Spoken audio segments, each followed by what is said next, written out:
Okay. Reads that we are hot. I like using the term hot because Yeah. when I was doing the movie work and stuff, for me, Mhm. that was the big thing. Scenes going hot, but normally that meant there was explosions most of the time. And Oh, I guess I just like that kind of thing, that terminology. But hello, everybody, and welcome in. You are listening to the Oracle Radio Talk Work Radio Network. I'm sorry. See, I told you, you make these mistakes, you can't take them on. I am Michael Anthony. That I can't get that much right. And this is America Disclosing Uncensored. What's in the skies? ooh. Welcome to the skiff, everyone. And today's guest is Dana Louise, my guest. And Dana is an Dana abductee. Louise. It's Dana Oh, Louise. see, I did it again. Well, that's okay. Yeah, it's Louise. It's just Louise. Yeah. And you know what? I do have a bad way of getting people to say their name a few times for me, but I think that might actually help them as the experience. Well, we can say this: you are a mother, you are a wife. Sometimes you dance in the moonlight. I've heard that rumor. Also, you have a food truck, so it's like that's why I wanted to use the term. No. In the past. These are things in the past. Yeah, but you're the pop-up person. See, that's kind of like the vibe. Well, I guess, but I mean, I used to. I quit everything to write my book and get on this path. So I'm not doing any of those things Oh, anymore. I don't have a food truck anymore. Not doing any of the things. Those were in the past, the many hats I've worn. But then no, I quit everything to focus solely on this and give it, be on your true path. Isn't that what we're supposed to do? Get on, find yeah, your well, path or whatever. yeah. Well, I mean, I knew my path, blah, blah, blah, but I was in denial, so not in Egypt denial, but, just denial in my head. So yeah, I sold everything or whatever and my business and well, whatever. And then sat down and started to write. So that's how that went. Yeah, I don't have a food truck. I'm not doing any of that. Yeah. Okay. Well, Just to be clear, because I want people to understand that I'm wholeheartedly into this path, and this is my focus and attention for the last 5 years now. So yeah. well, I'm sure you've made the right choices because now you have a remarkable book out, Oh, and thank you. you're sharing with the world your story and your journey. So you're a speaker. Um, Yeah. you're doing things to help humanity in Yeah. disclosure 2024, 2025, and so on and Yeah. so forth. Um, and it's pretty fascinating. What's even more fascinating to me is I love the title of your book. This Oh, is thanks. going to sound so weird, and not to be confused. No, it's Everybody. just sound weird. Not so weird. This is Yeah, gonna sound weird. There you yeah. go. See, I'm making you work for it. I know. Here, this is gonna sound weird. Yeah, Gonna, I, not going. Gonna sound weird. All right. Yeah. yeah. Well, that way, because people sometimes will type it in wrong. They'll type in GOING and then they can't find it. Oops. And But then there's like anyway. the big this, the small is, and then the G's, the capitals into the words. Correct? Well, Pull that back yeah. up. I want to get a better look at it because I Well, don't have some it. of them now, like, see this one? Yeah. This one has capitalized. This is gonna sound weird. That's got capitalization in gonna and sound in Mhm. weird. And for whatever reason, because like I don't really get whatever. This one is lowercase. Oh, Lower. I don't care. I'm kind of like, meh, whatever. I got it yeah. on the cover. It's all good. And this one and my thing behind me, that's lowercase too. Because this is more like in a sentence, I guess you could say. This is gonna sound weird. I don't know. I don't really get into semantics and I don't care. It's whatever. Just put it Well, out there. Let it fly. yeah. That's basically where it is. So the weird part though. It's How, weird. how It's do really we weird. how do we address and talk about it, and how would you like to open on it? Because I would like to do some Mm. covering of what's some peeks into the book of what you have written. And again, I'd like to help promote people and their Mm. books, and I hope that they always get sales. Afterwards coming on the Right. show. I appreciate that. So Yeah. how would you like to dive into a little bit to get some interest vibing? What's your story? What Oh happened? my god. It's so long. I'm like, do we Oh, have and I 5 want hours? the long version. I know. Well, let me start off by saying I wrote the book. It came out in 2023, Hmm. and in April of 2023. And this year, like February, I got a phone call from a strange man, and or mysterious man, I should say. And I think he's probably ex-CIA, part of the alliance, probably white hat. Who knows exactly who and how he is? But he had, see, sometimes I clear. And when I burp, it's like me clearing and stuff like that. So sorry, everybody. I'm drinking water, but I'm like, it still bubbles up. It just happens. So if you see me on the Sunday morning podcast that I do, you'll see me burping. It's like, it just happens when I guess I'm swallowing a lot of air too when I'm talking. But anywho, so he gave me a file on my dad. My dad passed away in 2010, but he gave me a classified file on my dad. So as far as I'm concerned, like that was a huge receipt, as the kids would say. So kind of like to back up my story of that, this did happen. These things are real. I have another receipt about I kept this name tag. Whoopee. Gosh. See, and I'm using my kids' old headsets. Hopefully one day I'll have some money to buy myself a better headset, because like I just wiggle and then I can't hear and things pop out. So I apologize for that. But anyway, so then like this right here, let me see if I can actually get it for you. If I can see it. Okay. Special I guest. don't know. Well, wait, if you can see it, wait, hold on. It A little should bit. say presidential visit. See if we can get this. Yeah, I don't presidential something. presidential visit, Rochester, Minnesota. Yeah, see, everything's backwards, and the lighting is there. That's a little better. Gosh, I don't know. Anyway, it's in my book. It's on my website. You can find it. But anyway, so that name tag I got, I was 10 years old and I got taken out of school by my parents. They were involved in politics. But anyway, I was brought out to the Rochester airport, which is about an hour and 20 minutes south of where I live in the Twin Cities, or did growing up, and walked out onto the tarmac. There was a number of people out there, and here comes Air Force One, and out pops Pat Nixon and Tricky Dick.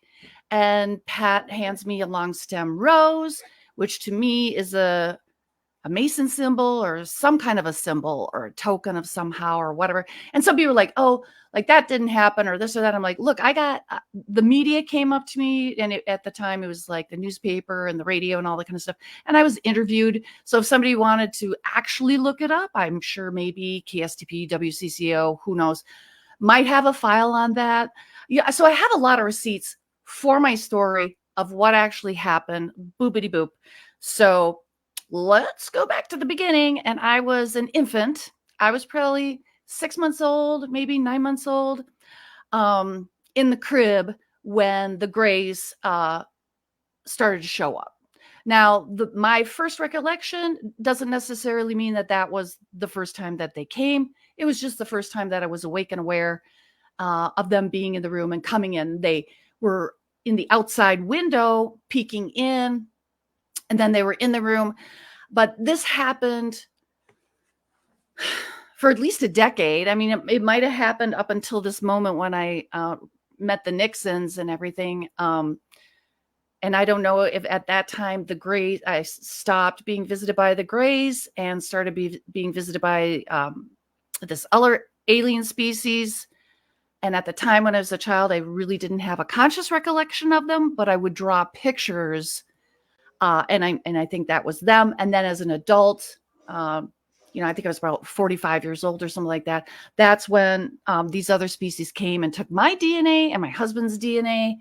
So anyway, to make a long story short, I have been visited by the paranormal and the supernatural, because I'm talking about angels, ghosts. I've gone up to heaven. I've gone through wormholes. I've almost got swallowed up by a vortex in a room. And the thing of it is, I kept quiet. As I say, I was hiding in the cosmic closet because I was in denial of it. It's almost like this trauma response of like, okay, it's like, meh. And I just kind of took it, and didn't remark on it and didn't make a big deal out of it because I just wanted to be normal. you know? Right. So I never even shared this with my husband. He never knew about it. I never talked to my parents about it. I didn't talk to anybody about it. Very, very few people that I could trust. Because the minute you open up and you start to talk about these things, your credibility falls out of your mouth, right? But so this means that from a very young early age, I took I viewed this world, me growing up as a child and an infant. I'm going to say again, being visited by the grace to me was a defining moment. And what I say is a defining moment, it's like when something is a pivotal moment in your life that changes you. And I feel that I must have known or thought that I was in danger or something, because from that time on, I was awake and aware as a child. You know what I mean? I remember things. My sister's like, how can you remember all these things? Because I think I was clicking all cylinders, because I'm like, this might be the last moment. I'm like, I don't know. So I just sat there and looked at the whole world going, you people have no idea what's going on. Like, you are being gaslit. So going through education and stuff like that, when I saw things or was reading or learning or, whatever, I saw it from a very different perspective, and there was two parts. I hoped and knew that one day we'd be talking about this, but then there was the other part of me, like, I just have to be quiet about this. Like, nobody's ever going to know or catch up to where I was. And now the world is waking up and it's on TV and it's being exposed. And it's like, okay, I feel like I can finally share my story. But at first it was like, because for years people, like I go to a reader or a psychic and they're like, oh, you're going to write a book. I went to like a, astrology thing, like the Minneapolis Astrology Club, like this big club. And they put my star chart up and they're like, oh, you're going to write a book. I'm like, a book. And I'm like, was like, about what? Because I was in such denial. And then I think it's kind of a funny story to me. I was watching Harry Potter, just kind of chilling out on a Sunday, folding laundry or whatever. And I just kind of got salty about Harry Potter. I'm like, Harry Potter, my life's as crazy as yours, if not more crazy. I'm like, is that all you got, Harry Potter? And then my voice was like, Dana, if you're going to be judgy on Harry Potter and his life, then maybe that's your book. And I really sat there for a minute and I was like, oh my God, like, you're right. Because the voice was like, do a lot of people get visited by the gray aliens even once or remember? I'm like, I don't know. And, because I think a lot of people have been visited. They just don't remember it. That's my view on it. I think a lot of people have been visited. They just don't know. So then I was like thinking of all the things that have happened in my life. And it's like, okay, girl, you're going to have to own this. You're going to have to own it. And you're going to have to step forward. And that's literally like when I got onto this path, stopped everything that I was doing, because I'm getting older and, the clock is ticking. And first and foremost, I felt that, I have two sons and they aren't married yet and they don't have children yet. And I thought, if I do have grandchildren, they should know about this first for their own safety. Okay. Just for their own safety. But then just like, how weird is your grandma and my kids? And, like any story from children, you don't particularly remember your parents' story or the details of the story. And I've certainly never shared all of my stories with my kids. So I'm like, okay, all right, fair enough. Let's write this down for my descendants. But then everybody else is like, no, this is for the world. No, this is for the world. I'm like, okay. So I just kind of went through a long process with that. And I should say that I didn't remember every time the Grays visited me, but physiologically, I would be energetically changed after each visit. I would have what I call kind of like superpowers. I could manipulate electricity or energy things and do things that were very not normal. And it felt different. It felt good, and that would last like 2 or 3 days and then it would fade off.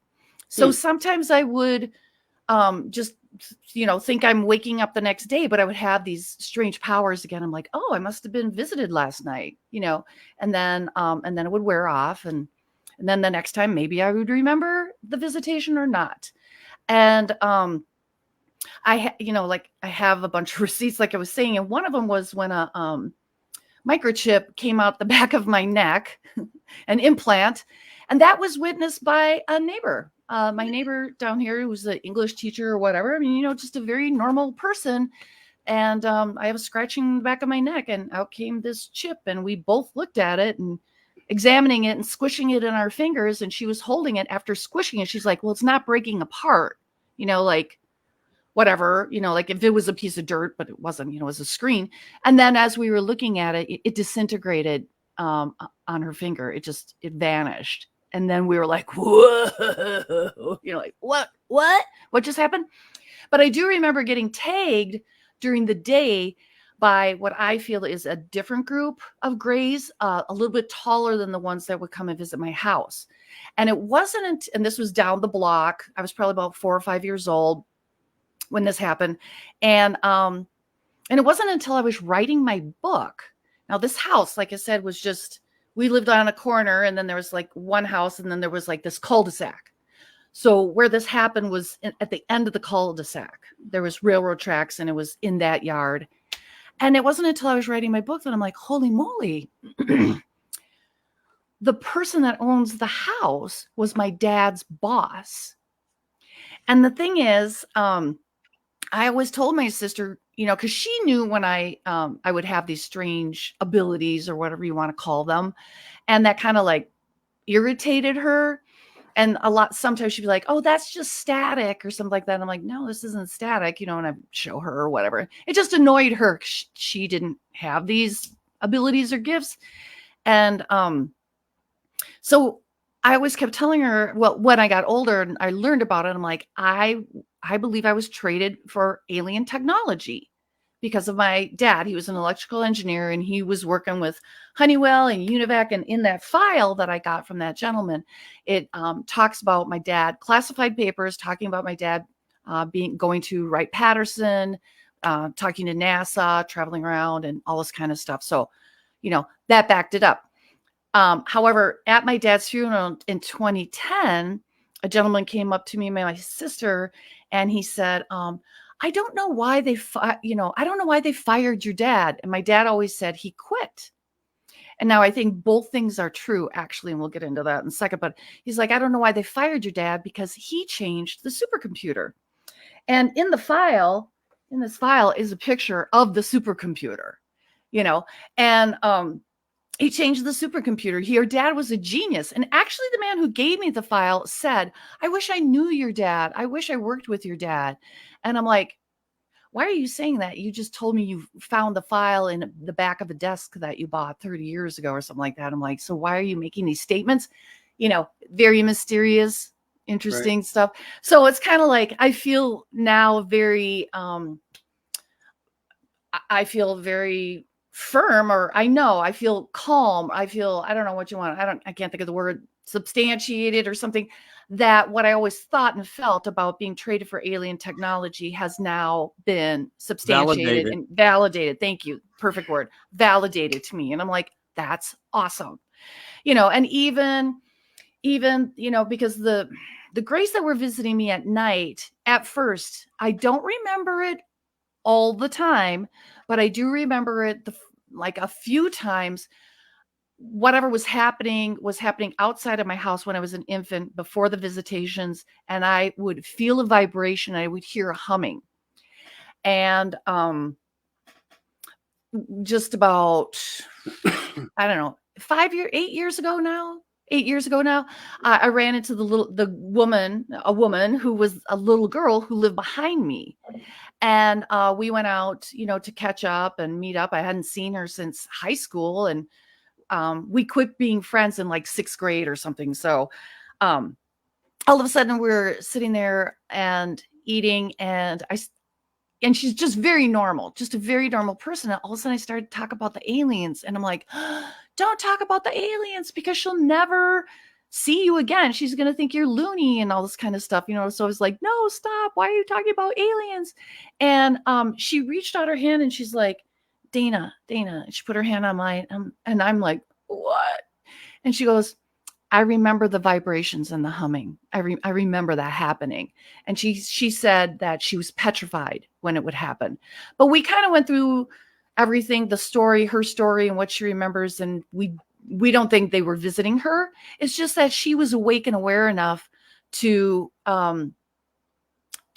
be aware when it was happening. So I'm sure everybody else in the neighborhood was probably knocked out, but she was aware and she remembered. And to me, that was another confirmation, right? And I'm like, because I was probably about 50 or something, or maybe a little bit older when we met up. And I just never thought all these decades later that somebody would confirm me and say, I remember that too, with these spaceships showing up and all that kind of stuff. I'm like, wow, thank you. That's just amazing. So, and then in my book, I do write about some things that have happened to me, some occurrences, some strange gifts that I've had, things that I was completely unaware of.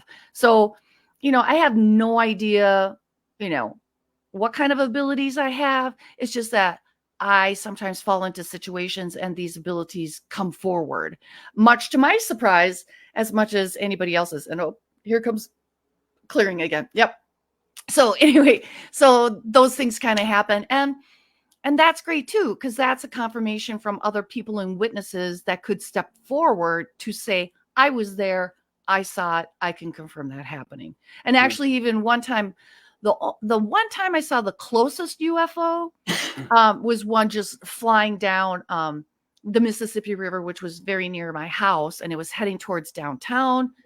I'm making a long story short. Anyway, the next morning or next day when I got home from work, one of the afternoon TV shows has a call-in session at the end of the program. They would open up the lines to callers. It's one of those jocular afternoon TV programming, like they're making brownies and carving pumpkins, that kind of stuff. I think pretty much every city has something like that. And they opened up the call lines and, and this is like 3:00 in the afternoon, and it was a gentleman, which is kind of unusual because most men, especially back in the 70s, they were at work, and, he might have worked earlier, different shifts. And he's like, hey, because they were waiting for somebody to remark on, the comments of the show during the day. And he just blurted out, he goes, hey, did anybody see that spaceship heading towards Minneapolis last night? And I was like, what? Because I was like, I did. And then they cut him off, right? And they're like, okay, next caller, please. And it was another gentleman. And he said, yeah, I saw it. Did you see the military personnel chasing it too? And stuff like that. So it's kind of like, and that was at KSTP. And you can go into the shelves and maybe somebody can dig up that videotape or beta tape back then. And, just another confirmation. So I really try to be pristine and accurate in the things that I say. I'll research something to make sure that it's true. Is my memory correct? And that's also why a lot of people name drop. Oh, do you watch this guy? Follow this person? Have you? And basically, up until I finished writing my book, I tried to stay away from a lot of these rabbit holes and other stories, because there was a part of me that just kind of knew that would be convoluting my own. Like it could seep in and change my stories, because I might, our brains are funny and they're weird. And sometimes you can just take on somebody else's story and believe that it becomes your own or something like that. Agree. So I've very much stayed away. So everybody who drops a name, I'm like, nope, no clue. Like some of the main people, like for instance, Whitley Strieber. I know about him. I read Communion. I've only seen about 20 minutes of an interview recently. Otherwise, I don't get into whatever, stuff. But the reason why Whitley Strieber was because this is in the late 1980s. I was grocery shopping and they had what's called a paperback book, which is very antique. But they used to be on the end caps of like the checkout aisles. And then they used to have circles of books, and you'd buy a book, whatever. And but in this grocery store, they had all of Whitley Strieber's book Communion on the end caps, all staring at me, and it was all these gray aliens. And that was the first time that I was like, saw the best depiction, very similar to what I saw, and that just like flipping blew me away. So I did get his book and I ran home to read it. I can't really remember much about it, but I also believe that recently, about a few months ago, I was watching some alien show or something like that. And they were talking about Whitley, and they had like a video of maybe his movie or something like that, but it showed these two alien species working together. And I'm like, oh my gosh, those are the same two that came and took my DNA and my husband's DNA. I'm like, they're a little different, but these guys shapeshift. So so a lot of people know many entities can shapeshift. Some of them don't necessarily shapeshift. They bend your interpretation. So they don't actually morph, but they morph your brain, or they put up a filter, or they send a different signal to your brain so you see things differently, if that makes any sense. Yeah. So it's two different things. Like one is a projection. How about that? One is a projection, and the other one is them actually changing the morphic field. And most often when I'm around an entity, aliens, the air or the room is vibrating in a very different frequency. So that's why I feel like, and I'm not sure, because I've, heard stories now about some entity that was at Roswell, this or that, but I'm kind of like, my experience was, my own experience was, or is, or has been, when I'm near an entity, the frequency in the room vibrates very different. It's hard to be in that frequency. So I'm not quite sure if people get knocked out by being in the frequency, or if the frequency knocks people out, or they knock people out and they just need this frequency because they need this atmosphere, kind of like how when we go scuba diving, we have to bring our atmosphere with us, if that makes any sense. So we have to bring oxygen with us to be in that atmosphere. I'm not quite sure. So a lot of people ask, like, they want answers from me, and I'm like, I don't have answers. I just have my experiences and a lot of questions. You know what I mean? Like, I'm not quite sure, but I can just tell you what my experience is, and that, to the best of my ability. And I'm sticking to it, Well, So yeah, no, I get where you're coming from, and I understand that. And maybe they, do work with, like you said, they mumbo jumbo how we perceive them. mm, Maybe it works as a frequency where they can project themselves to us holographically some other way to where it's more comfortable. And right. people do talk about stories like that. So I'm following you 100%. I get where you're coming from. hmm And this started at a very young age for you, as early back as you said that you can remember. But there was a jump in time too between, I think, from what I remember listening to you once before, I believe you said that, like, in a way, it was like when you reach 8 or 9, things changed. hmm So were you visited between the age of 8 and the time you were married with your husband, and they came for DNA? Oh, they did come for DNA until I was like about 45 years old, and I Right. was with my husband that I'm married to, and we've been in this house for 33 years. They came here. And the ones did shapeshift in front of me. I witnessed them doing that because they were scary looking. And then they're like, "Oh, are you afraid?" I'm like, "Yeah." And then they shapeshifted. And I'm like, "I don't care. I don't give a rat's patootie. I still don't like you." And then they're like, "Well, we're here to save your planet." And I'm like, "Oh, okay." Which is interesting because they said, "We're here to save your planet." So that says to me they were off world. No. So I believe I was visited by aliens. I can't tell, because I think those are the ones that began to show up when the Greys finished, because there was about that age of 10 where I don't really have memories of the Greys anymore, but I started doing these drawings.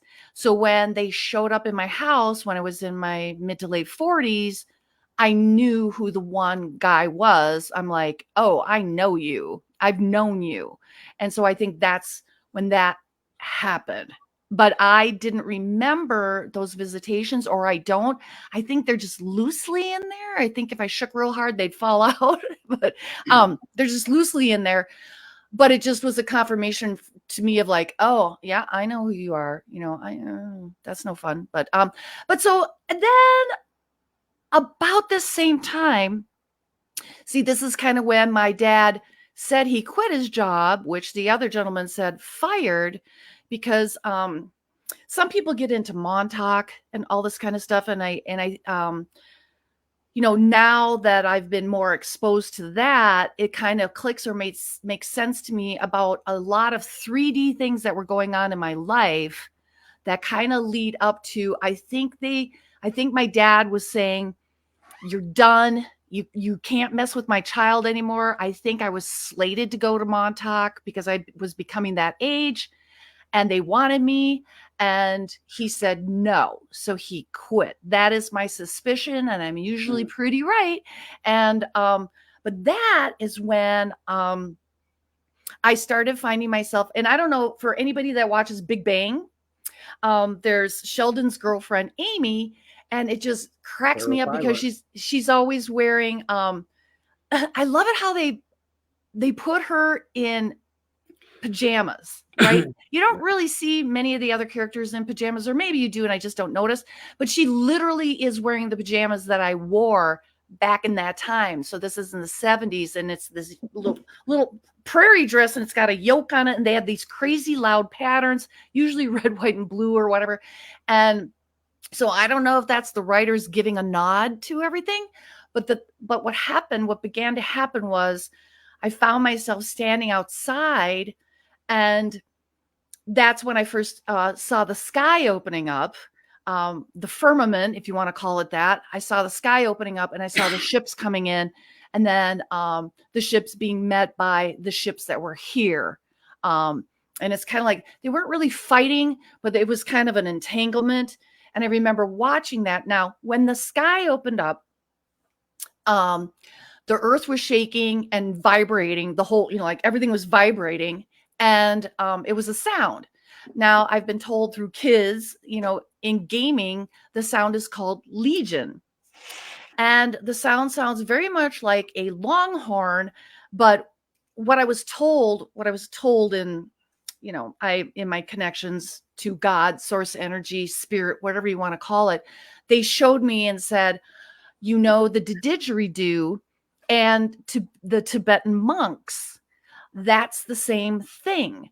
That sound, it's like, that sound is the frequency that they use to open up, the wormhole, or whatever you want to say, or, the terror in the sky, so that the other ships can come in. So literally, because I always thought, the didgeridoo was a form of meditation, or the monks are meditating. They're like, no. That's how they were trying to communicate with the sky gods. They were trying to open up the vortex in the firmament, to reconnect. It was like, come back. So they were doing that. And I'm like, oh, okay, that makes sense.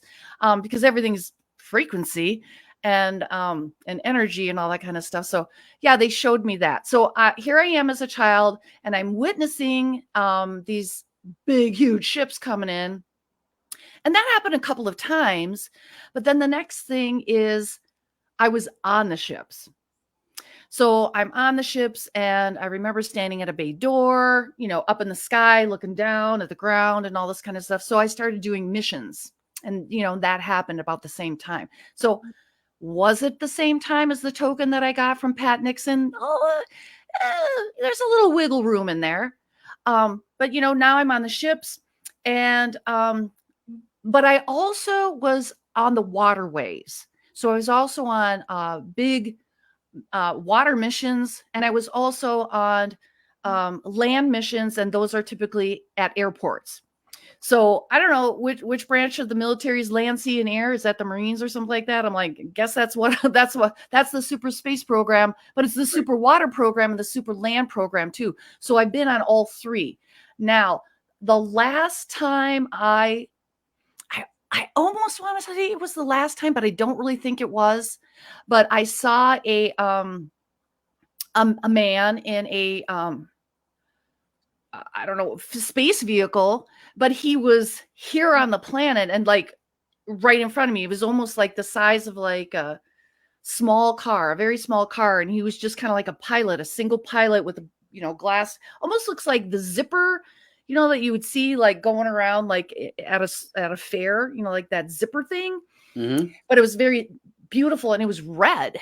And he just kind of came up to me and it was kind of like, I see you, you see me. And I think it was almost like a nod of like, thanks for your service. But I'm kind of like, where the hell's my pension? And that's the thing. I believe that the secret government programs, the shadow government, uses children. Hollywood gives a lot of disclosure, and I could talk about Hollywood and their disclosure, all night long. But there's a movie called Ender's Game, and that's very similar. And I think that's what they do is they use children because we're young, we don't know any better, we're little sponges, we pick up all kinds of things, and we're easily told what to do. And so that's the program I was in. So there was a lot of super space missions, for almost all my life up until I was just, like I'd say maybe the last time, maybe 8 years ago, maybe 5 years ago when I saw that gentleman. But there was one or two things that I saw, and that might have been just even more recently or whatever. Just that was an airport one. So sometimes it kind of happens, but not as much as it used to be. But that's kind of like, that's what happened with me. So then now that I'm out and hearing other people's stories, they talk about the super space program, like super space program, man, what? But then when I sat down and thought about it, I'm like, yeah, that's you, Dana. I'm like, oh, okay. Okay. You do think that quite possibly that you were part of that. Well, I was on spaceships. Well, yeah, but that could have been through just an abduction. And as you say, we go through the element of we don't remember, but Right. you totally believe that you were actually 100% involved on it. Do you think you were? Yeah, I was working. I wasn't like, they weren't working on me. I was running around and doing stuff. Right. You were a part of. I get it. Yes. Yeah. Do you think in the earliest part of your childhood and your birth that you may have been actually a My Lab baby? Because I don't people even know in what that is. government and military sometimes have kids on bases and so forth like that, or in certain hospitals, appointed by their insurance companies, etc. And when if we got into that part, as you were saying, you could get into things too on Hollywood. But when you look into the Blue Cross, those are the same people that wrote the Obama healthcare. So, I mean, what I'm saying, things seem to correlate and have commonalities. That's why I bring that up. Well,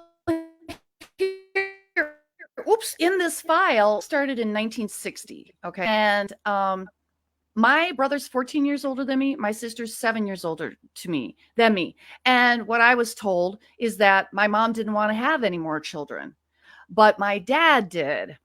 And so my mom wasn't happy being pregnant with me. And that was kind of obvious through my, growing up that, I wasn't necessarily, I don't mean to say wanted. She loved me and stuff like that. I mean, they did, and they were good parents and everything. But it's just that if you were to say, was I contracted to be born? I am very much feeling that was part of the thing that they said to my dad. Hey, you want to get ahead? Have another baby, and all this kind of stuff. And I'm not sure how conscious he was of these contracts that he got into, or if he was unconscious. And they worked on him on an unconscious level. You know what I mean? And so I don't know how aware he was of these things. All I know is that my mom didn't want to have any more children. And here a few years, after the beginning of the classified papers, I come around, so it's very, very suspicious. And I was born in downtown Minneapolis, and Dr. Prophet was the name of the guy and all this kind of stuff. So who knows? But to be fair, I don't know what My Lab, I've heard of it before, but I don't know what it entails. But the thing of it is any of these things could totally be in any normal hospital. but there could be another frequency or level that other situations are taking place in the same 3D time, if that makes any sense. There's different timelines or different overlays or frequencies, or it could be tunnels, who knows? Right. So that could very well happen. Now, a lot of people are like, oh, you should do hypnosis. I'm like, no, thank you. No bueno, because I have enough.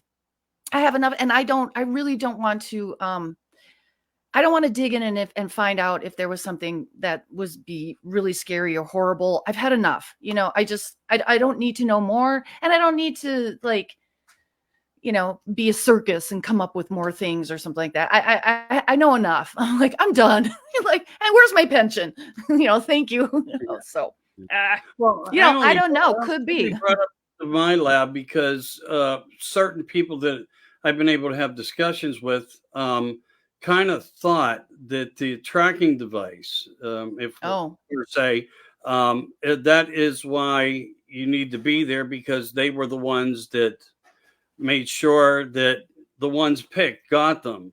And as you said, yours came out. Now, when it comes to Dr. Lear and a lot of his involvement on removals, he had to chase them through bodies to get them out, that they moved. Their intelligence were to stay back, stay away, as if, and there's a lot of things that go around. I'm sure you're already knowledgeable to that. But, maybe some of the viewers or listeners on the radio side out there somewhere are thinking, So I thought I'd throw that in there because it may correlate, just like Montauk and some of the other formatted programs all across the world. Because, as you said, children are sponges; they're special.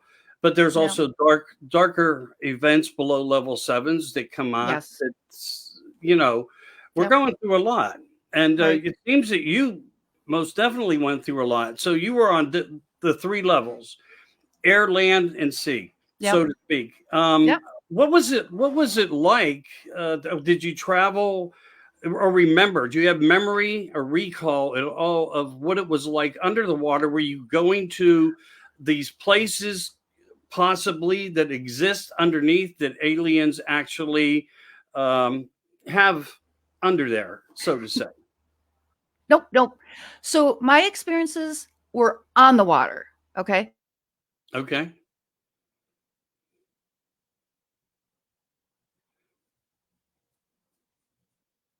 A bit when they had a big ocean liner going through the canal, because I'm like, oh shit, excuse my language, I remember that. Like, I recognize that those land formations, because I remembered walking through the cafeteria and on a ship and watching the those landmarks going by, and that happened a lot.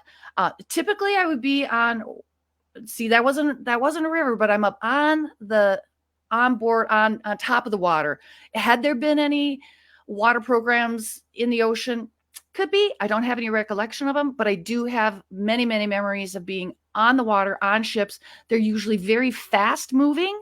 Like the water, there's so many ships, and the water is churning at like an unbelievable rate. Kind of like, like a paddle boat or something, how that churns the water. All the water would be churning to that extent. Many ships going by, big, tall, big, long ones. And a lot of times there'd be helicopters coming on and off the ship with the trilaterals. There was always the ABCs, insignias on the ships, so I knew these were dignitaries. So basically, I felt that my job on these ships was as a witness. That's mostly what I remember, because a lot of times I remember ducking and hiding behind crates to not be seen by certain individuals and that kind of thing. So you were actually seeing the Trilateral Commission people? Yes, I was seeing dignitaries coming on and off So the ships. You might have been on a past timeline. I don't know. Who knows? It seemed very current to me. It seems very current. And, and right now also, when that China balloon, that whole, the China air balloon, and all that news was going on. Right. I always watch, because I always am shown. And it was very interesting because at that same time, the news was describing that they're going to have these Zeppelins now.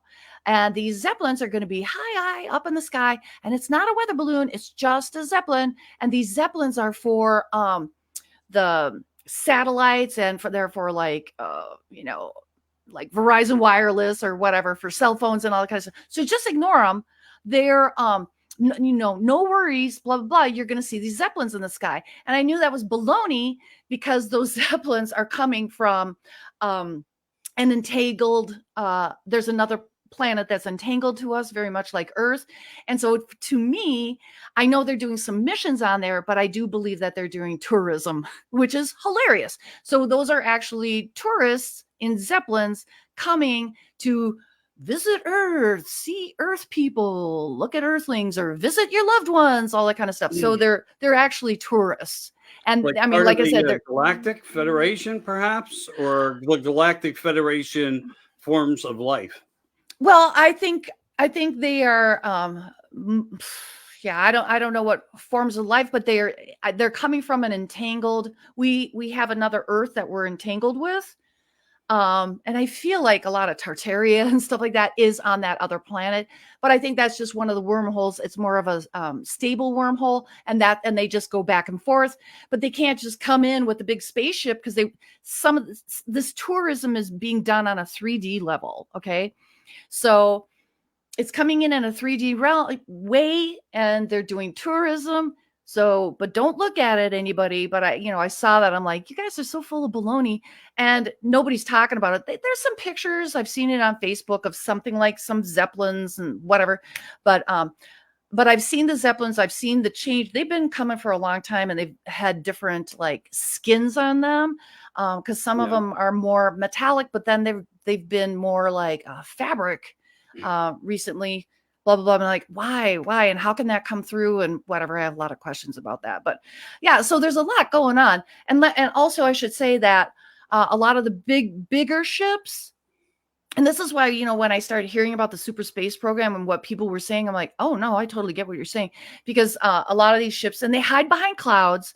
And I'm sorry, they're not always a cloud that looks like a big disc. That, that they can be, they could be, for sure. It's always like, when you say gray alien, like that's just like saying dog. I mean, we got Chihuahuas, we've got, German Shepherds. That's like saying dog when you say gray. I mean, there's many of them. So,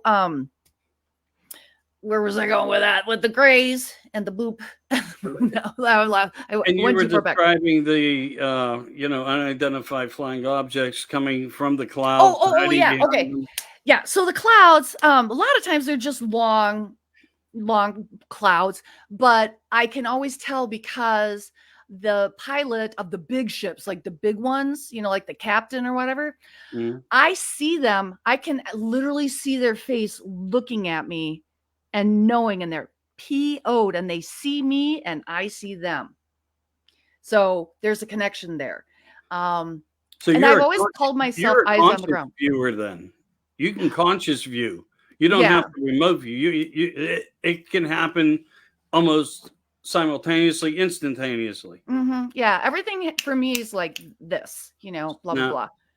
Yeah. So that's why I'm kind of like, oh my God, you guys, this sitting in a tin can, that doesn't happen. It's they're folding time and space. It's very much kind of like Dune and all that kind of stuff. That's more disclosure and everything like that. Like nobody's sitting in a tin can for 30 years or anything. That's for entertainment for the muggles who, want to believe in a space program and stuff. And I'm like, and then literally what the shadow government, how far they are, because they're probably 100 years more advanced than what we are conscious of or have been told about.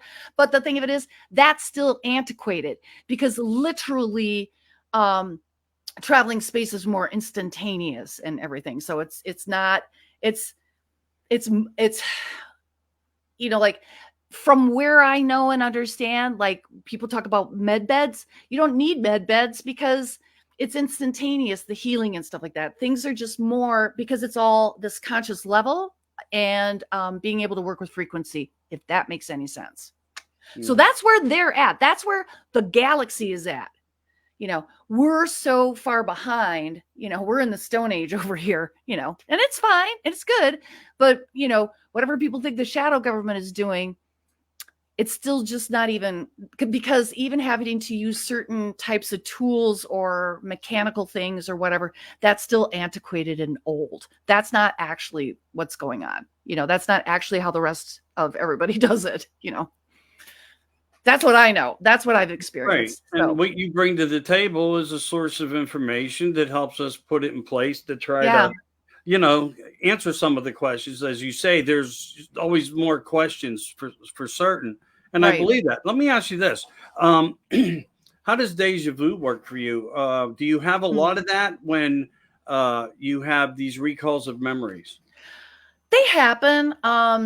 I think they used to happen more when I was younger. I remember going the first time to Chicago, and I'm walking down the street with my mom. I'm probably 15 or 16 years old, something like that. Oh, here comes the clearing.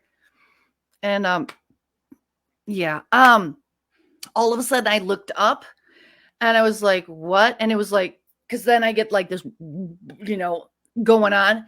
And it was I think the monument or this brick this brick building that's tall. And I think that had something to do with the Chicago fires or something, like the O'Learys and, all that kind of stuff. So it was some monument to the fire. I didn't know what it was, but all of a sudden I just saw this building and I was like, I knew. So a lot of times I'll be in a situation and it will many times it will happen in dream time. I'll have a dream of something and it'll be like the stupidest situation, like eating a sandwich or something like that, but it'll be a really weird circumstance that wouldn't be normal, and then all of a sudden I'll find myself in a really weird circumstance that isn't normal, and then I'll get the deja vu and I'm like, oh crap, I remember that, like I was shown that or whatever, blah blah blah. So I do get them. But they're not as profound as that first one, because that was kind of like, whoa. I mean, that could have been a past life thing. I don't think so. I'm not quite sure what that's all about. I'd have to dig into what's going on there, because there might be some energy thing that's going on in that building that we're unaware of. But for me, it might have clicked and activated me, if that makes any sense. Mm-hmm. And I do get, like, when I talk to people, like I remember being a teenager and I was at a party and there was a boy across the living room from me, and everybody's talking and all this kind of stuff.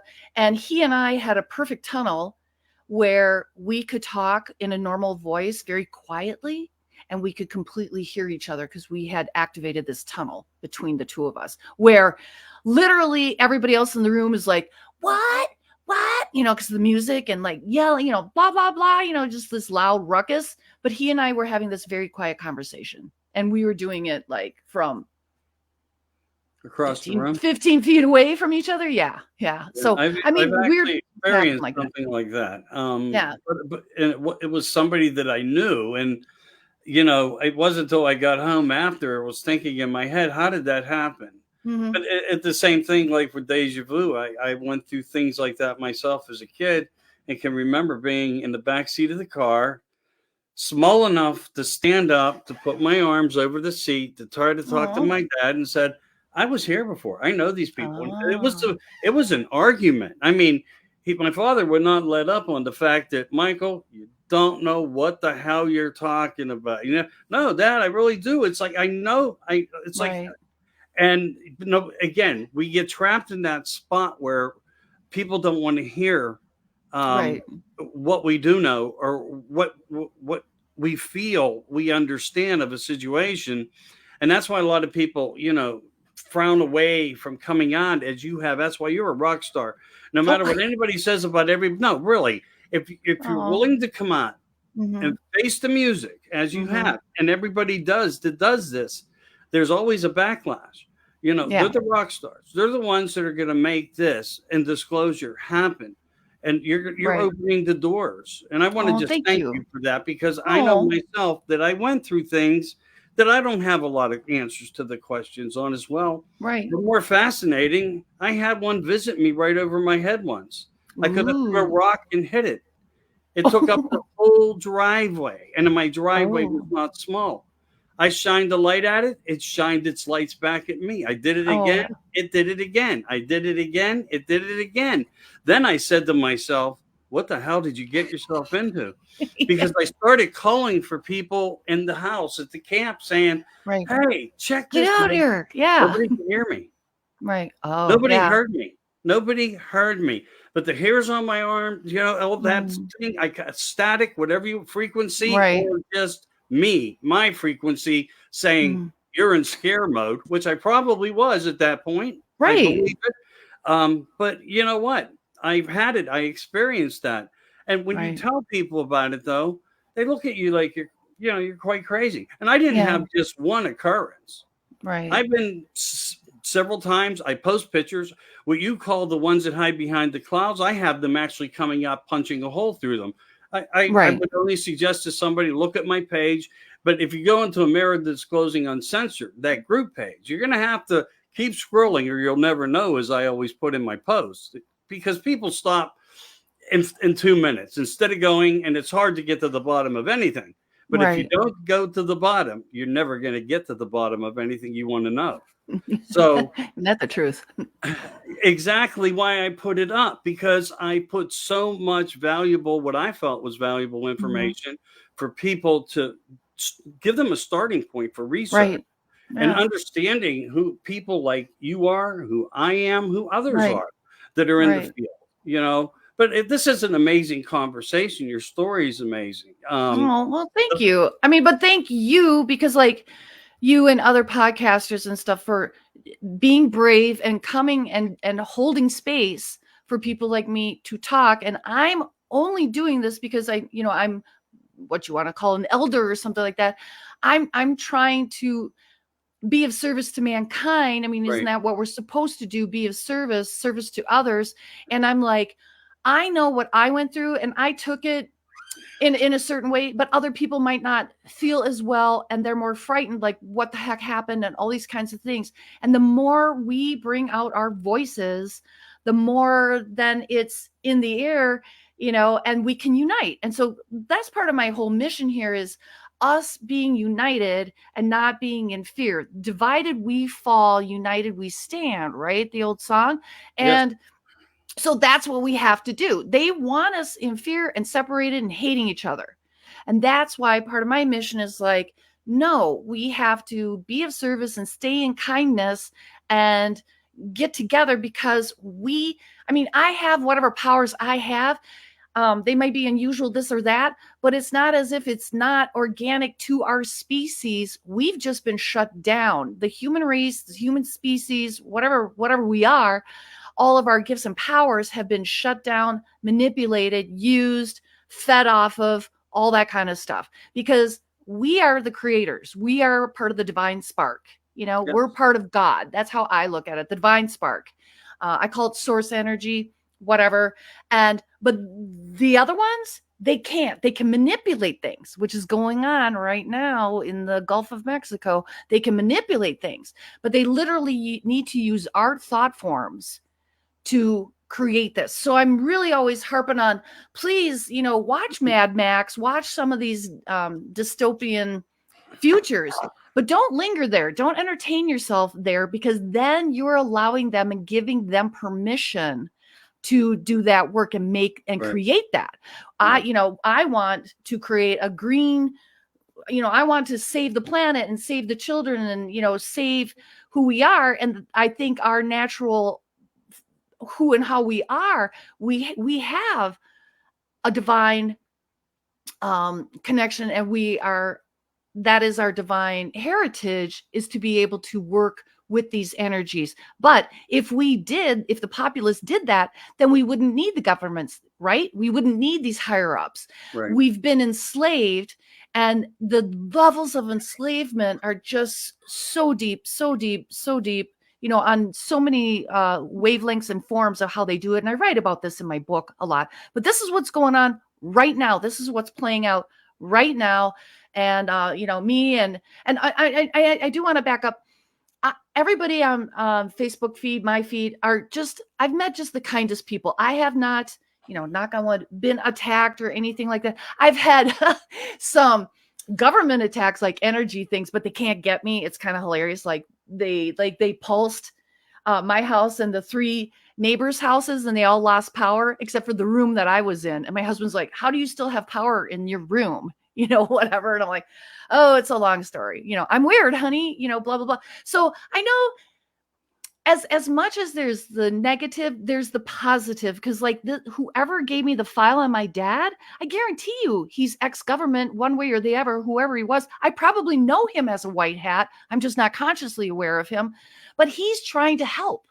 There are people in these shadow government programs that have had enough and they're fed up and they're trying to help us. So I've had nothing but blessings from people from Facebook and stuff like that. I've had nothing but people be kind to me. And I love that and I appreciate that. And thank you to everybody and your audience, I'm sure, is very much the same way.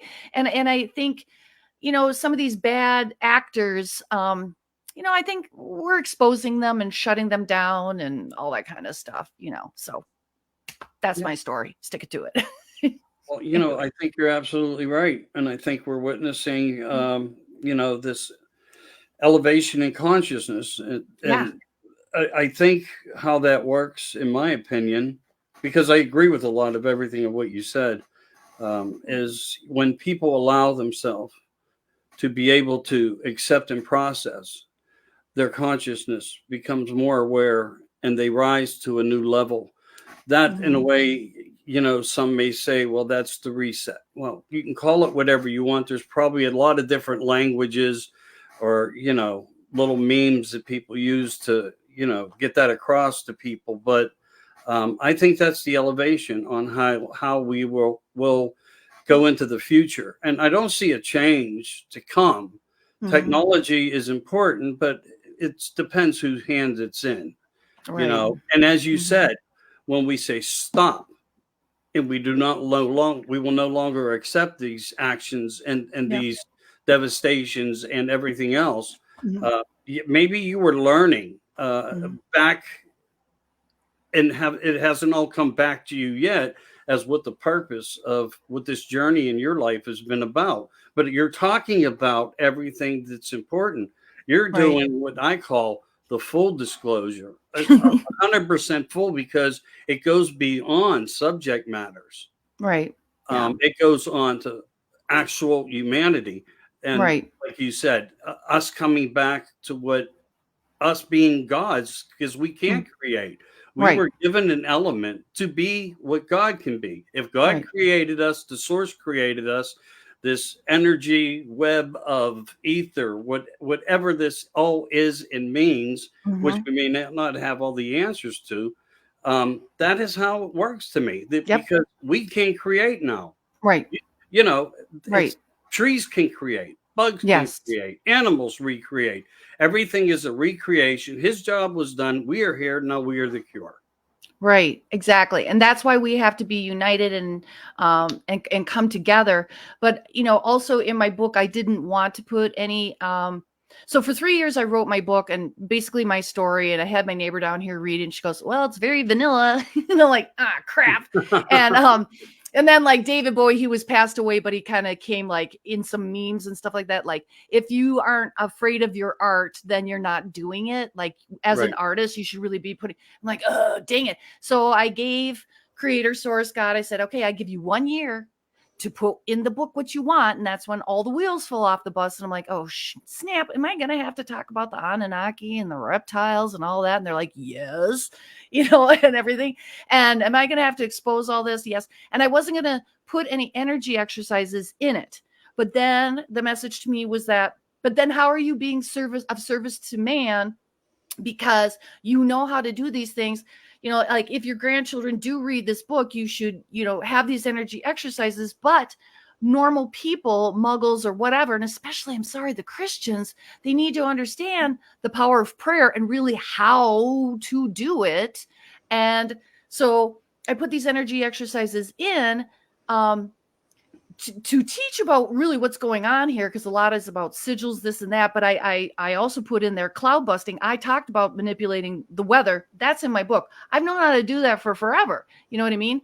So it's kind of like, these are part of these gifts. And I'm like, as I can do, you can do also, and that's what the Christ one would have said or something like that. And I'm like, but that is our divine right. So I put these exercises in to blow people's minds away. Like, yeah, look what you can do, because that gets the ball rolling. And then they're more curious, and then they wake up, and then they're like, what else can we do? And it's like, yeah, you know what else we can do? We can take off these shackles, and we can stand up for once, and we can say, hell no, we won't go, stop feeding off of us. Knock it off. Stop it. It's time. We need to, and I don't mean to say this in a bad way, but we need to grow up. We need to grow up and be, sovereign and not be taking it anymore, because they're feeding off of us, literally. And we have to say, stop. No. Mm-mm. And so that's part of my mission, is how to introduce people who've never really been involved in this. They're really, really new to it. I'm trying to be a soft bridge, even though, I brought up the reptiles, and I'm like, man, I'll tell you what, my neighbors, when they first learned about it, they wouldn't talk to me for 9 months. They were just appalled at it. And then later on, they're like, okay, you're right. And I'm like, okay, thank you. It's kind of like, but, so we have to be very cautious about how we handle ourselves and the words we use and all this kind of stuff for the people who are new to this. Because every level that I've gone to was shocking, and I'd pull back, and I'd be depressed or something. Sometimes it's like, no, this can't be true. I'm in more denial, whatever. No, and then it comes around, I think that's Jacob's ladder, or the, dark night of the soul and all that. But, you just keep going, and you keep moving, and you keep, learning more. So, I think I'm a newbie. I'm in honor of a lot of other people that, are on my Facebook feed, such as yourself. We all have different gifts and abilities. And the thing is, we can't judge, because there's a lot of people that are like judgy about somebody having their gifts or abilities and stuff like that. And it's like, that's kindergarten. It's time to grow up and just say we all have abilities, and we can put the puzzle pieces together, and we need to come together in kindness and love and raise our vibrations and put an end to this slavery that we are under, and that's really my mission, is to disclose these things, but to do and to empower others and activate them, Yeah. That's my thing. So, and that's why I quit everything. So I'm broke, but it's okay, because this is my pilgrimage, right? This is my pilgrimage, and that is your divine walk, to walk. And, I don't make any money with the books, and that's not the thing.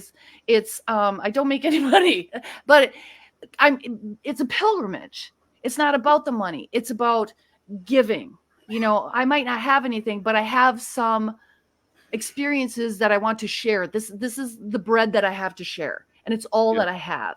And if that blessing comes back to me, then what a blessing, and I will be happy. But I'm older and in a position now where I can do that, right? Because when I was younger, or a mom or something like that, I couldn't do that. You have bills to pay and kids to run around and all that kind of stuff. I'm in the perfect, unique position to do this now in my life. So I feel very blessed for that. I kind of felt like, am I too late to the party?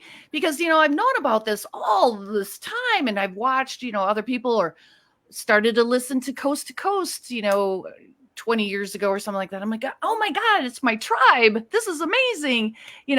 But, I can do this now, but I want to help others grow and activate and become whole, holy human. That's what I call it. Whole, holy human. That's my goal. Because if we don't do this now, the dystopian future will arrive, because they are pushing it. It's happening. And especially in China, man, especially in China, those citizens, their rights are being taken away step by step, chain by chain, link by link. They're just in a hamster cage. You know what I mean? And that's only one disclosure that we're aware of. I'm sure that there are things out there going on that's just not feeding back to us 100%. So, but you're absolutely correct. Well, something I wanted to bring up to you was some of the fascinating research that I was able to get into was a Professor Wright of Germany in 1931 gave to our military a frequency box, which was called the frequency box. The frequency box would give off two vibrations of frequency, one at 16 megahertz, one at 4.3. And when they did that and they took it up and they shot it by rocket into the sky and let it come back down on its, umbrella, parachute, they could break storms up. Oh, And sure. that was the opening of, I think, of the modernization of how do we get to know this technology better. Not just because, Aspen, you can go there and they can make their own snow, or Seven Springs, Pennsylvania, where Mr. Dupre actually figured it out and started to sell his patent out to other ski resorts. But even in 1964, John F. Kennedy, addressing the nation in his speech, said, "We will work on and develop weather modifications and perfect weather control." Yeah. And I have these videos, but if I try to share them, they don't show up on nobody's, when I try to give them some of the early informative information of disclosure, because they were telling us to our face back in a day and time that these things were, and now we are dealing with it. And that comes back to the fact of, like you say, enough is enough. Stop. And when we say stop, we clear that energy of negativity and we fill it with positivity, even though it sounds a little bit of a war, that it is a war. Yeah. Yeah. But you're right. You do have to fill the space with a positivity, because otherwise it's an empty void, and then it can, the old energy can recirculate again and come up kind of like a tornado would. That's why you have to fill it with flowers or bubbles or, whatever it is. I know that seems silly, but also I want to say what you were talking about with JFK. I just posted today, somebody sent to me LBJ, and this is from the Library of Congress. It's at the .gov. It's on the government website. I posted it. It's LBJ in May 27th of 1962, giving a speech. And at the end of the speech, I think I have it's a 2-minute thing. And at the end, he says, "He who controls the weather controls the world." Exactly. So, bump, and he who controls the children controls the world. And you know what I mean? I mean, there's a lot of this stuff that's going on. But right now, what's going on in the weather, like I said, I put that in my book, and my book's been printed for, over a year now, about how to cloud bust and work with the weather. I put it out there long ago, and I knew about it years earlier, and I've always taught children how to do it, this and that. Some people get upset about it. And I do want to take a minute about this just to preface what's really going on, because a lot of people are because this morning it was going down, the hurricane was going down to a Cat 5, now it's or 3, and now it's back up to a 5. So it's this battle. And whenever I did do some energy work with weather and stuff like that, I feel sense and know when somebody's pushing back. And I knew, I was feeling all these levels that they're dealing with it, what types of magic that they're using, all this kind of stuff.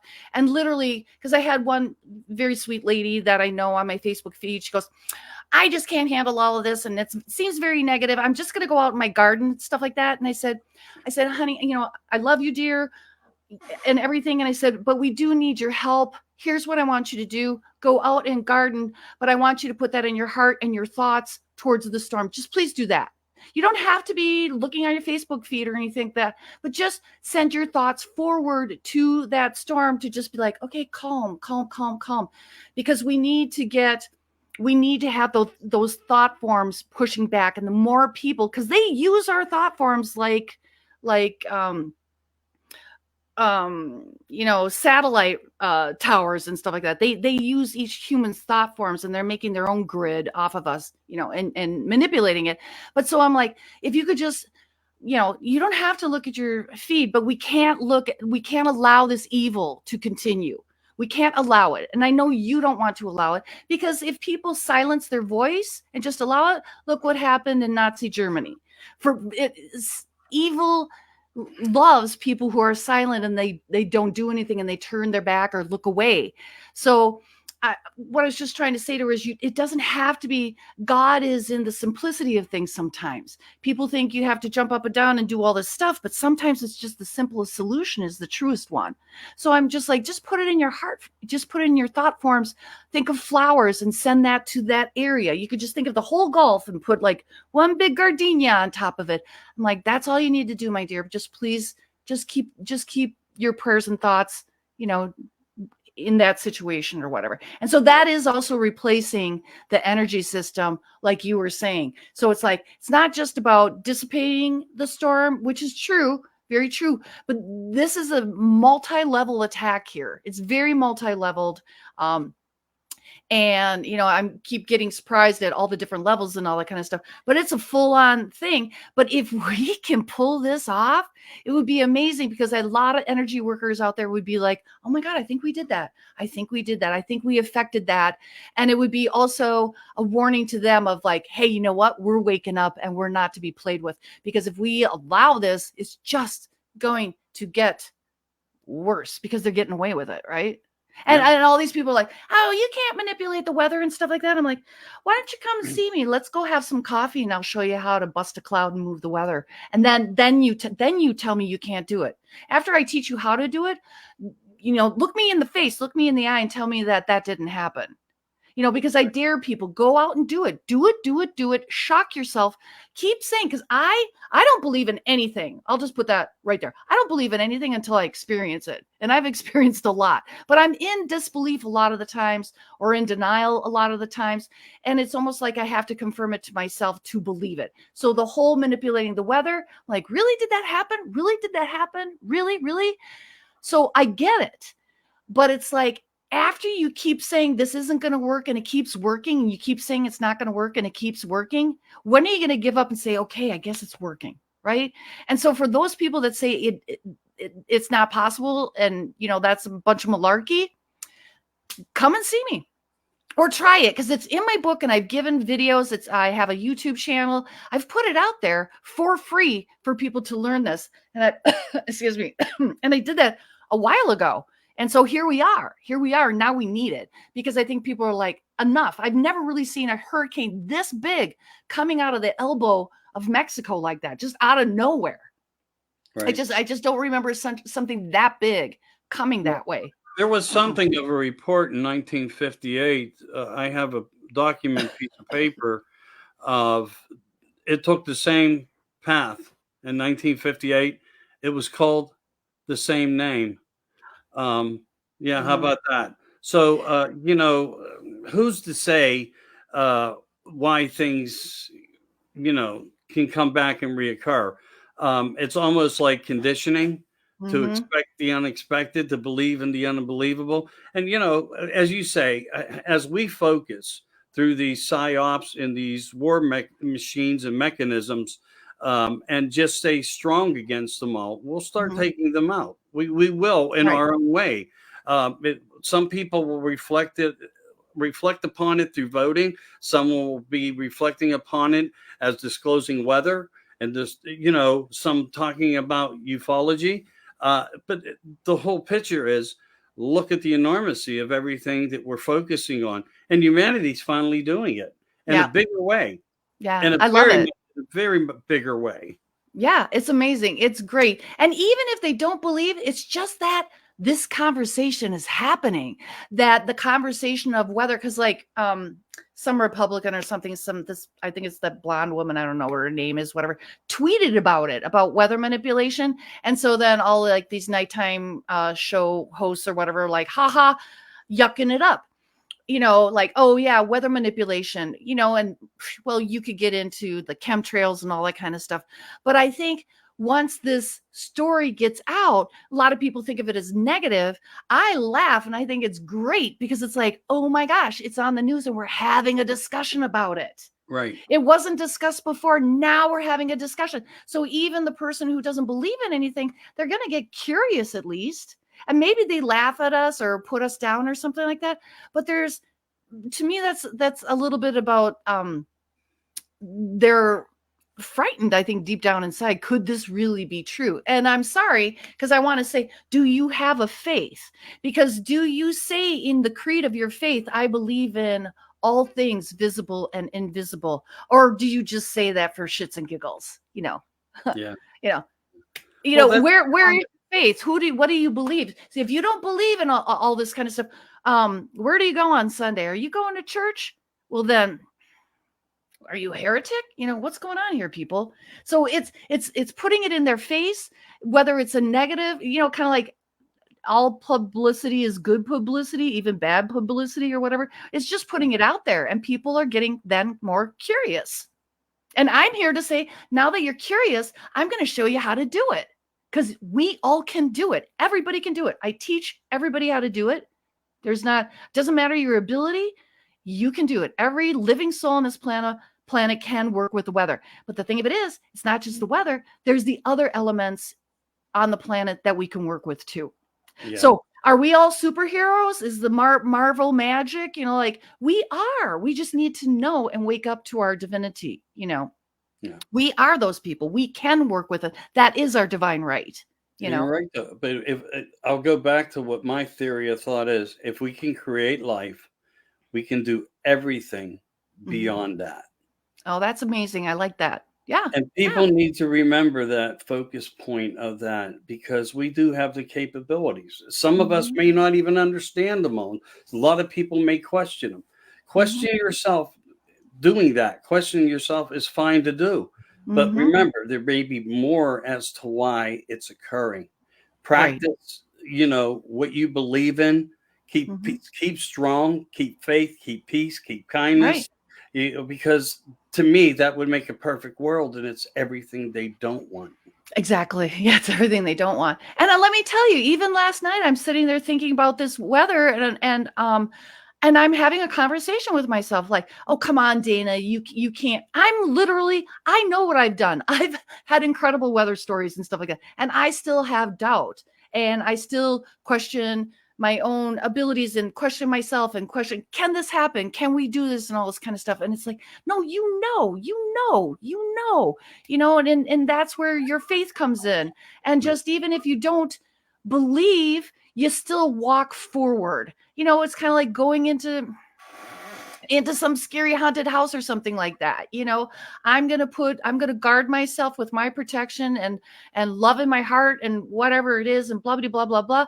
But it's like, even if I don't believe, I'm sure that's what a soldier goes through. I don't know how to do this. I'm on this battlefield. I'm crapping my pants. I'm yelling for mom. But it's like, you've got training.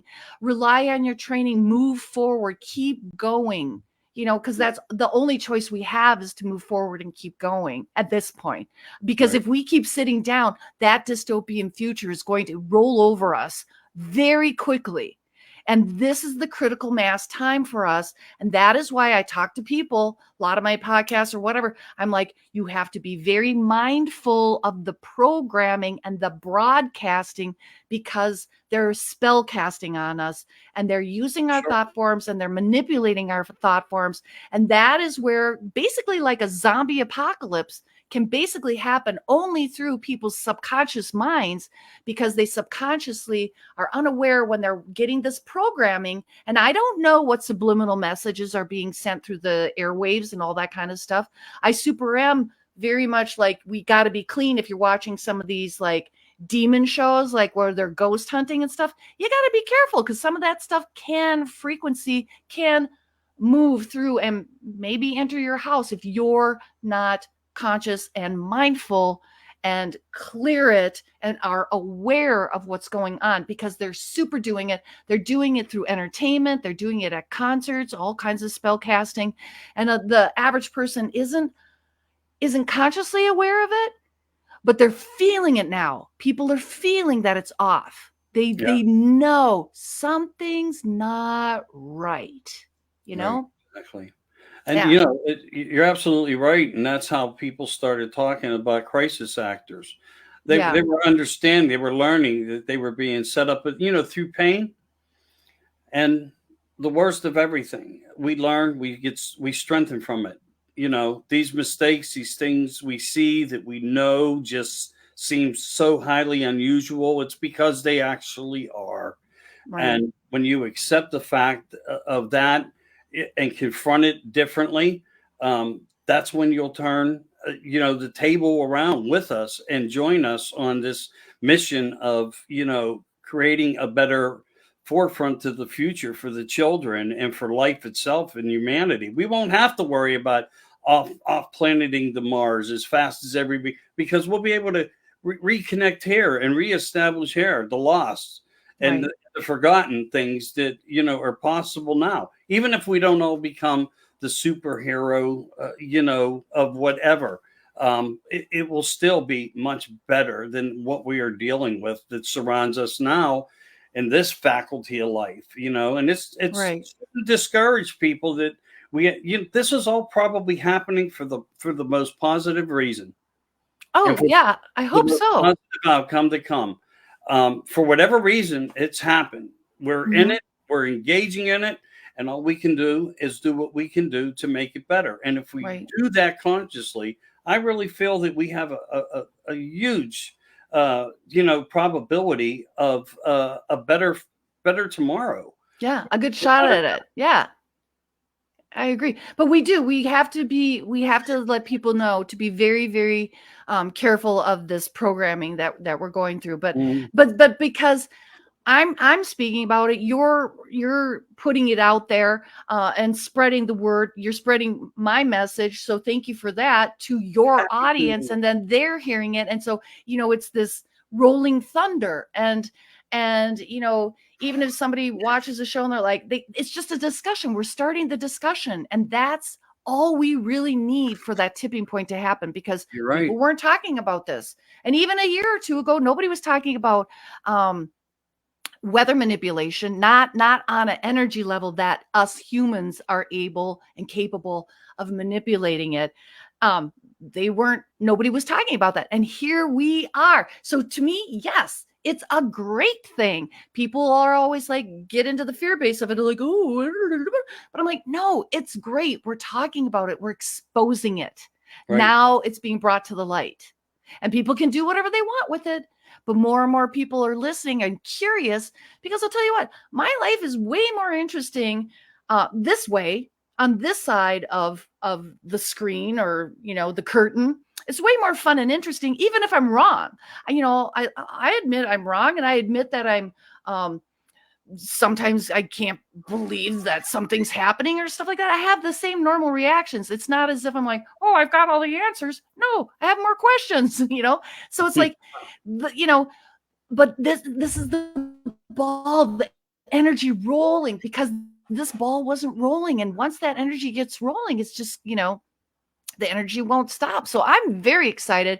I'm very hopeful, because more and more people are waking up. Like literally this week, it's a tipping point, and I think it's fabulous. I think it's great, So, but I mean, we just have to be mindful of it. And they don't want it. They don't want this. They don't want it, But it's You're too absolutely. late. Too bad.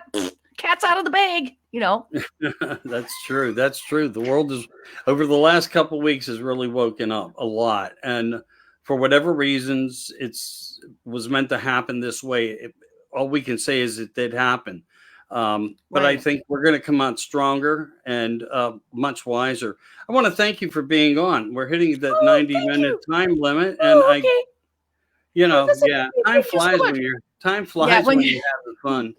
But yeah, I could talk forever, you know me. But I mean, no, literally, thank you so much for having me on your show, because um without you, my voice wouldn't get out there. So I appreciate oh, you just even honoring me, because I feel like I'm a loony. I'm like, oh my God, I can't even imagine. My husband's not exactly happy about it. Like, that's why I don't use my last name. I just use Dana Louise, because just to protect my family, and all that kind of stuff, because you never know.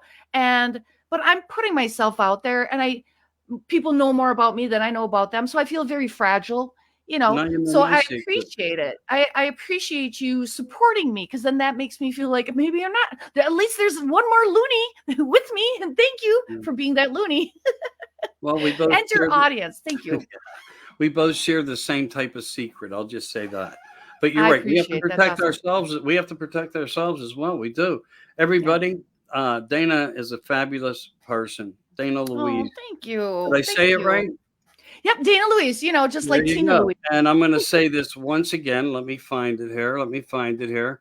I'll explain to you why I can't find things at times when I want to. This is going to sound weird. The name of her book. Gonna, Oh, you know what? Then I wrote it wrong. I apologize. And I think you corrected me, and I didn't not correct going to, my gonna. cheat sheet. Okay. Okay. It's gonna. That's why I have you Oh, here. You're helping me. This is, Gonna I know, this sound is gonna weird. sound weird. Yep. And that's me. That's a picture of me. This is me in Norway. Oh, Yep, that's there I am. actually you? Boopity boop. This is gonna sound Okay. weird. Yeah, that's actually me. All right, cool. I know. Great. I'm a weirdo. Great. Yeah, Sound weird. nice. I mean, what else can I No, say? I mean, like, how can I explain it?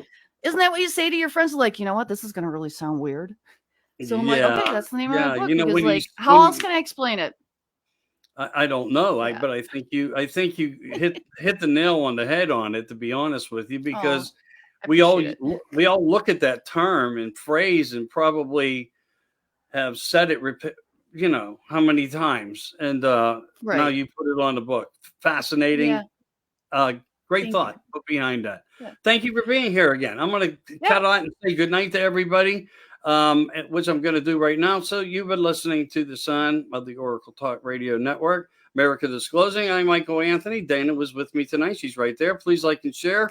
And we'll be back. And I'll be on tomorrow with Karen Wilkinson tomorrow afternoon at 4 o'clock Eastern Standard Time, talking about some more alien abduction and some of her new focus points on TikTok that are setting a fire. She's really creating this empowerment to wake people up also in disclosure. So with that said, everybody, please follow Oracle Talk Radio Network. You'll find me there, Michael Anthony. And she's coming back. I'm not even going to have to ask her. I know she will. We're going to get off the topic of the book, and we're going to get into the criteria of maybe some of the more other things that we should talk about as well, because we can never do enough, right? Sounds good. That's awesome. Okay. Thank you so much. I appreciate it. And thank you to your audience. I appreciate them. Oh, I'm sure you're going to see a lot of appreciation. I'm going to help you out. All right, everybody, take care. Have a great night.